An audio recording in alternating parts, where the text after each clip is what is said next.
Assalamualaikum warahmatullahi wabarakatuh. Di sini saya akan Nur Priyanika dari SMK Negeri 1 Kuningan akan menyampaikan laporan pemecahan masalah dalam pembelajaran, terutama pada mata pelajaran produksi pengolahan hasil nabati kelas 11 sampai 2. Masalah pembelajaran yang dihadapi di mata pelajaran yang saya ampu adalah masih rendahnya atau kisaran 60% siswa nilai prakteknya yang tidak memenuhi atau yang belum memenuhi KKM pada mata pelajaran produksi pengolahan hasil nabati kelas 11 APHP 2. Nah, untuk akar permasalahan dari rendahnya nilai siswa atau masih di bawah KKM sebanyak 60%, saya menggunakan teknik 3Y. Yang pertama, kenapa siswa masih nilainya di bawah KKM? Ya, materinya ternyata sulit dipahami. Materi di sini yang paling sulit dipahami adalah dalam perhitungan formulasi atau perhitungan formulasi praktek, kemudian analisis prinsip pengolahannya. Jadi ketika ditanya mengapa pengolahan A, atau misalkan mengapa bahan A ketika diolah menjadi B, kenapa prinsip pengolahannya itu masih belum paham. Nah, kemudian kenapa materinya sulit dipahami? Ternyata ini masalah pelaksanaan praktiknya.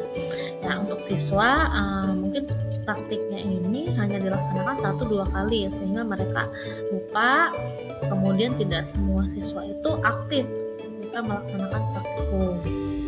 Kemudian yang ketiga, kenapa siswa itu hanya melaksanakan prakteknya 1-2 kali? Ternyata produknya itu kurang menarik atau tidak memiliki nilai atau daya jual gitu. Jadi produk yang dibuat ketika praktek itu hanya untuk memenuhi kompetensi dasar gitu. Yang penting anak bisa mengolah produk gitu, membuat produk atau sudah dipraktekkan. Tapi sebagai guru kita tidak tahu apakah anak benar-benar paham untuk mengolah produk ini, atau apakah ketika prakteknya mereka benar-benar melaksanakan kegiatan praktek ini begitu. Nah, di sini maka solusi yang saya buat adalah pembelajarannya menggunakan Project Based Learning (PJBL). Ya, dengan siswa merancang produk inovatif di mana di sini di mata pelajaran nanti yaitu di topik umbi-umbian. Jadi proyek inovatifnya itu berbahan baku umbi atau tepung umbi-umbian dan dilaksanakan selama 1 bulan. Di sini bulannya adalah bulan November. Nah, dari hasil kegiatannya untuk proyek pengolahan umbi di kelas 11 APHP 2, nah pembelajarannya ini pertama-tama siswa itu membuat tepung umbi-umbiannya dulu. Tepung umbi-umbiannya setelah dijadikan tepung umbi-umbiannya kemudian diolah menjadi beragam produk kreatif yang memiliki nilai jual. Ide kreatifnya siswa. Jadi siswa benar-benar mereka terlibat, mereka berpartisipasi, mereka benar-benar membuat dari idenya mereka untuk membuat produk yang benar-benar misalkan memiliki daya jual atau ada pembelinya gitu di sekolah. Nah, rangkaian proyeknya tentu siswa diminta untuk membuat produk apapun yang berbahan tepung umbi-umbian. Kemudian produk yang sudah dibuat itu dipasarkan di kisaran sekolah.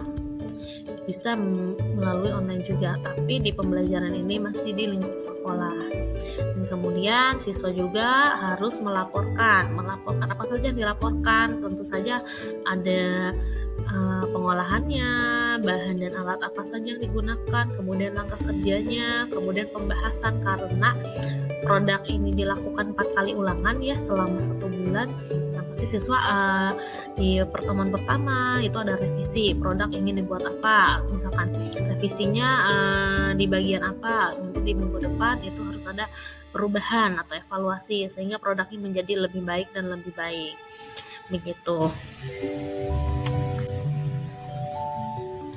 Nah, di sini ada aneka produk kreatif siswa yang saya dokumentasikan ada sofol, kemudian ada brownies, ada bolu kukus. Ini semua berbahan tepung umbi ungu.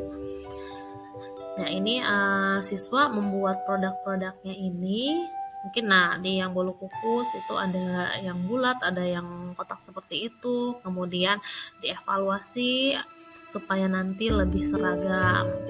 Kemudian yang brownies, tampilannya dan sebagainya gitu. Jadi siswa nanti saling mengevaluasi selama pembelajaran atau praktikum. Nah, kemudian setelah dilaksanakan kegiatan ini, siswa kembali melakukan evaluasi terkait pembelajaran ini nilai prakteknya gitu. Jadi siswa yang tadinya ketika misalkan praktek dilakukan 1 kali 2 kali dia kurang aktif, ketika dilakukan proyek ini mereka cenderung aktif gitu. Jadi semua bakat gitu, mungkin ada siswa yang dalam misalkan menyiapkan bahannya kurang tapi dimasaknya oke. Kemudian ada siswa yang dalam memasaknya atau kurang begitu paham, tapi karena berulang-ulang jadi paham. Kemudian ada mungkin hidden talentnya gitu, siswa yang ternyata memang kurang, ternyata dia jago membuat desain kemasan, kemudian memasarkan produk dan sebagainya. Jadi benar-benar kolaboratif. Akhir kata, terima kasih. Sekian untuk laporan pemecahan masalah pembelajaran untuk IKI bulan November 2022. Saya tutup. Wassalamualaikum warahmatullahi wabarakatuh.